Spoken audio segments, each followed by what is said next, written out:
Un homme possédait une rivière pleine de poissons. Les étrangers venaient y pêcher et repartaient avec presque tout, ne lui laissant qu'une poignée. Un jour, par fierté, le propriétaire de la rivière claqua la porte. Il dit: allez-y-vous-en.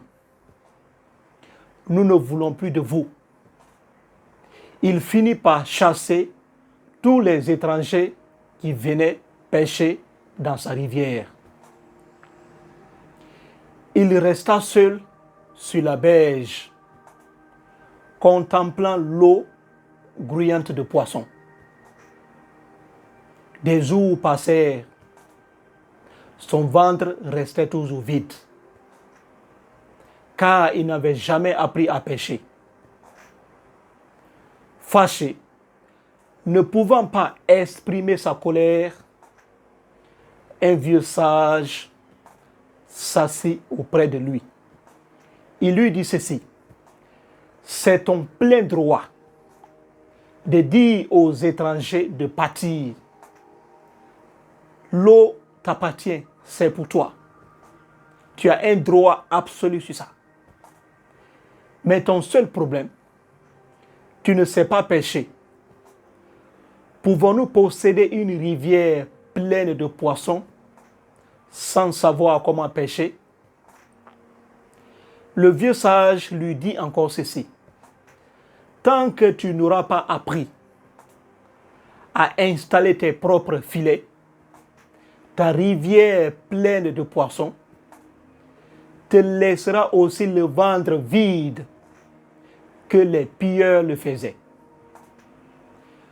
Voilà la vérité la plus éclatante de l'histoire que je vous ai racontée.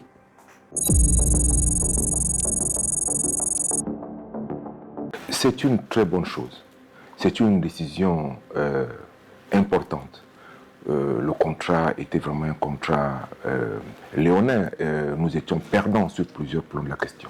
Le thon que nous avons dans nos assiettes, en salade, les miettes de thon, qui sont pêchées à Port-Gentil. C'est à Port-Gentil, à quelques kilomètres de la rive, que se reproduisent la plupart des thons. Et les pays européens viennent le pêcher là, le ramènent en Europe et nous envoient des miettes de thon. Vous voyez, la biomasse qui est dans nos eaux marines est tellement importante que nous n'exploitons que 1,4%. Et ce sont les étrangers, les navires étrangers qui viennent se saisir de ces poissons. Voyez-vous, quand vous faites de l'élevage de poulet, vous le nourrissez, n'est-ce pas? Et vous arrivez à le vendre avec un bénéfice. Là, vous prenez un bateau, vous allez en mer, à 4 ou 5 heures de Port-Gentil en mer, vous ramassez, et j'aime faire l'image, vous ramassez des tons de 15 tonnes, 20 tonnes de thon que vous n'avez pas nourri. Vous avez des marges bénéficiaires qui avoisinent les 90%.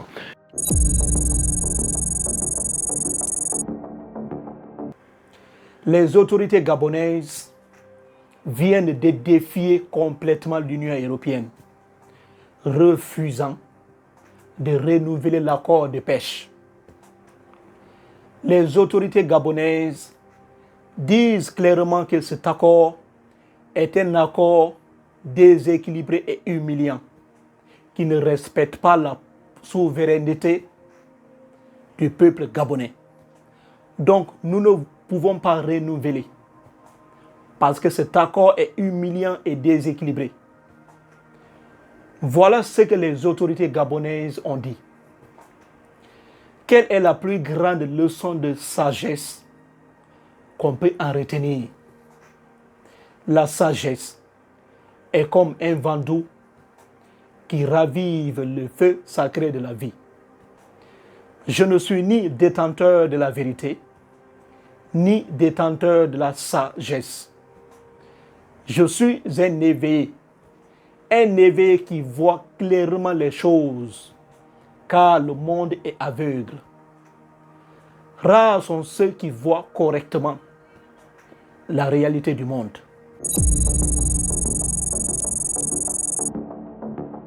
Avant d'abord de plonger complètement dans le cœur de ce sujet, J'aimerais d'abord vous dire que cette déclaration des autorités gabonaises est noble.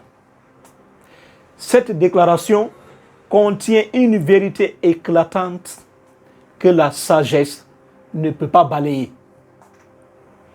Mais aussi après cette déclaration,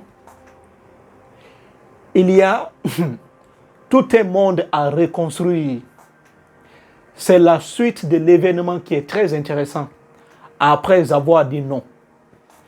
Parce que dire aux étrangers, nous ne voulons plus de vous, nous ne voulons plus renouveler votre accord, ce n'est que le premier geste. Le deuxième geste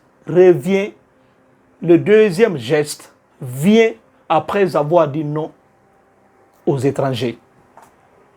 Donc, la sagesse ne peut pas juste voir le côté positif et applaudir sans aussi voir ce qui vient après.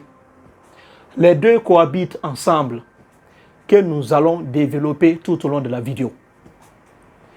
Il y a 4 leçons de vérité que je vais vous partager. Les vérités les plus éclatantes que j'ai décidé de partager avec vous. Abonnez-vous massivement pour ne plus rater aucune de mes vidéos. Parce que les gens regardent mes vidéos sans s'abonner.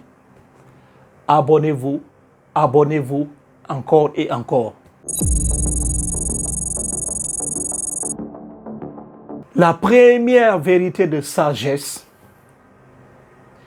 le droit de dire non à celui qui t'a dépouillé, à celui qui t'a tout enlevé, est sacré, est légitime. Commençons par voir clairement les faits. Les autorités gabonaises ont refusé de renouveler cet accord. Après plusieurs années de présence, cet accord permettait à une trentaine de navires européens de vaguer librement dans les eaux gabonaises, pêcher les thons les plus chers du monde et aller les vendre ailleurs, hors du marché africain. Ce qui laissait un vide total au Gabon. Pas d'emploi, pas d'usine de transformation, pas de valeur ajoutée. Voilà ce qu'on appelle un accord déséquilibré. Un accord qui ne profite pas aux Gabonais, mais plutôt profite aux étrangers. Les chiffres donnent du vertige. Parce que, en 5 ans seulement, les autorités gabonaises ont encaissé que 17 milliards de francs CFA, selon les chiffres que j'ai pu trouver sur le net. Un chiffre extrêmement dérisoire pour le gouvernement gabonais, car la valeur du thon est énormissime. Les thons les plus chers du monde sont emportés vers les marchés européens et aussi asiatiques, tout en laissant ce vide. Et les autorités gabonaises, en disant nous ne voulons plus de cet accord est humiliant et déséquilibré, alors c'est un accord légitime et légal. Comme Thomas Sankara le disait toujours, les ressources africaines appartiennent aux Africains. Ce sont les Africains qui décident de leurs ressources. Et Kwame Nkrumah, il avait dit clairement que la vraie indépendance ne vaut que l'indépendance économique. Sans l'indépendance économique, il n'y a pas d'indépendance. Donc les autorités gabonaises ont le plein droit de refuser de renouveler un accord qui les dépouille. Voilà la première vérité de sagesse, la plus éclatante que la sagesse ne peut pas nier.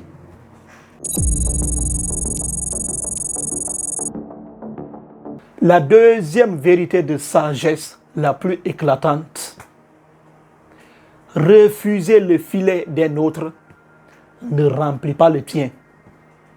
La vraie souveraineté sur une ressource, c'est pouvoir en vivre soi-même. Je vais commencer d'abord par rendre justice aux autorités gabonaises.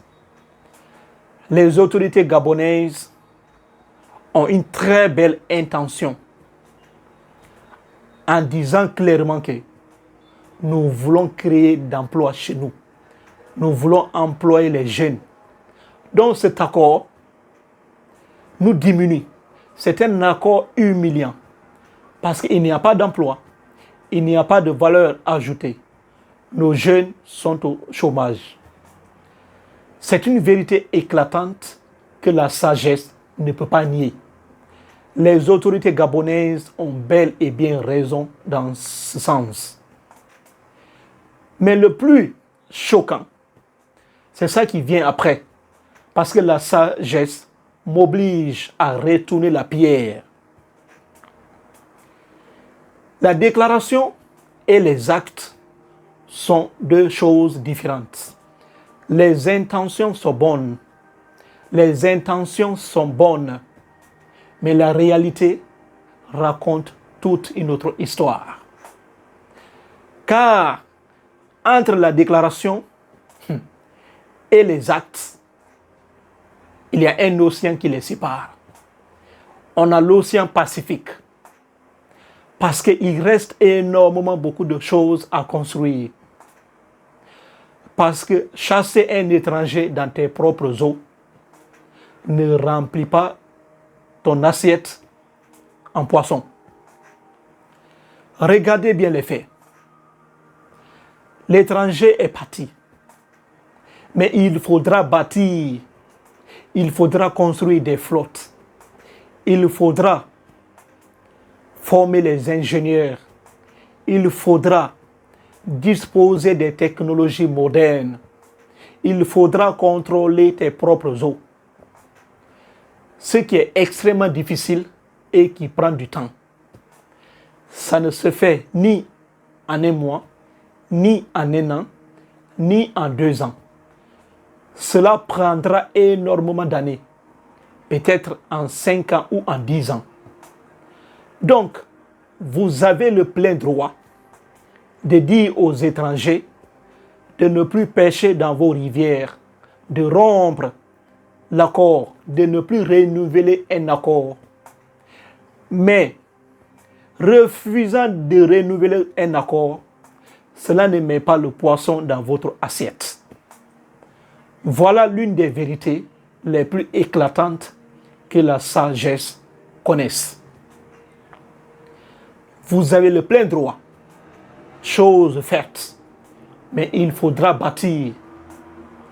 Comme Thomas Sankara, il disait toujours, nous devons compter sur nous-mêmes.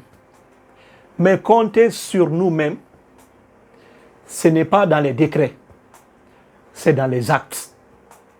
Et les autorités gabonaises, en refusant de renouveler cet accord de l'Union européenne, c'est bien. Ce n'est que le premier geste.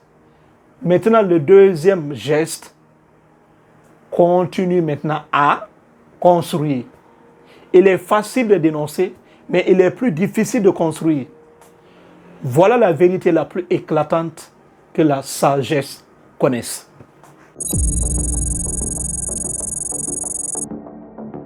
La troisième vérité de sagesse que je veux partager avec vous: chasser un pêcheur, cela ne protège pas la mer. Parce que la mer a des prédateurs. Certains viennent en amis, tout en cachant leurs vraies intentions. Voilà la troisième vérité de sagesse la plus éclatante. Il est facile de chasser l'étranger qui vous dépouille de vos ressources. Mais chasser l'étranger, cela ne protège pas la mer. Surtout même en Afrique. Nous connaissons tous ce qui se passe dans nos océans. L'Afrique est l'un des continents où il y a énormément de trafic maritime illégal.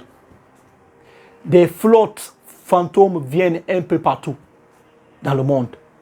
D'autres viennent vous dépouiller. En refusant de renouveler cet accord de l'Union européenne, c'est bien, ce n'est que le premier geste. C'est un geste salutaire. Mais qui va remplir ce vide? C'est la question que la sagesse se pose. Le vide qui est là, qui va remplir ce vide? Les pêcheurs gabonais ou quelques entreprises liées directement au pouvoir en place, ou bien quelques entreprises secrètes hors même du Gabon qui pourront remplir ce vide.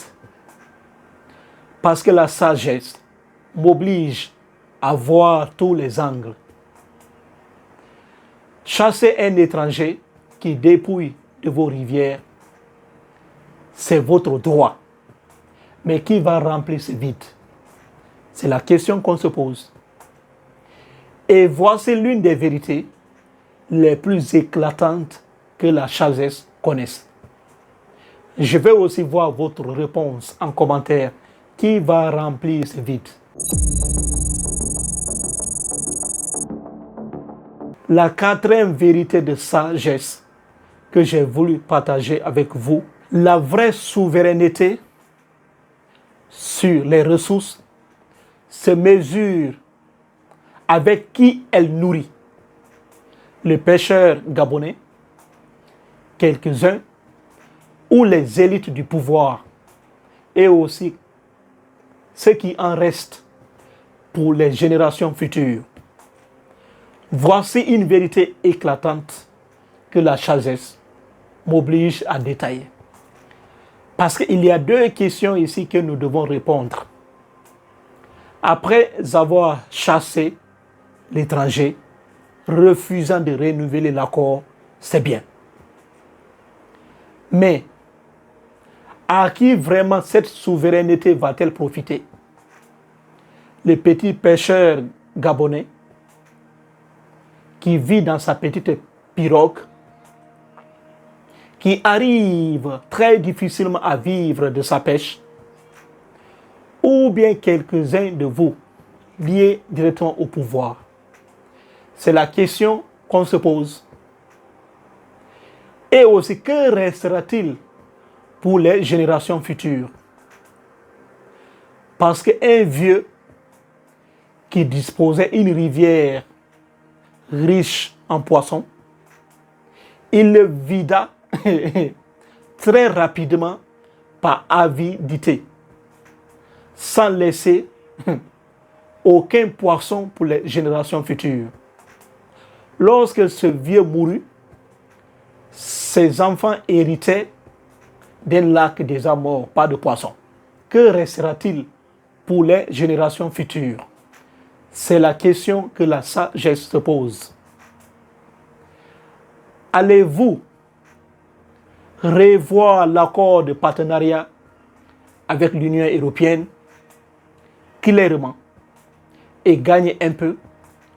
Ou allez-vous remplir ce vide par des prédateurs venus de nulle part? C'est la question aussi que la sagesse se pose. Et la sagesse mérite d'avoir des réponses solides. Il est facile de faire un décret, un communiqué parlant de souveraineté. Mais la souveraineté a une responsabilité extrêmement lourde. Donc les autorités gabonaises, cette déclaration faite est noble et digne d'être saluée.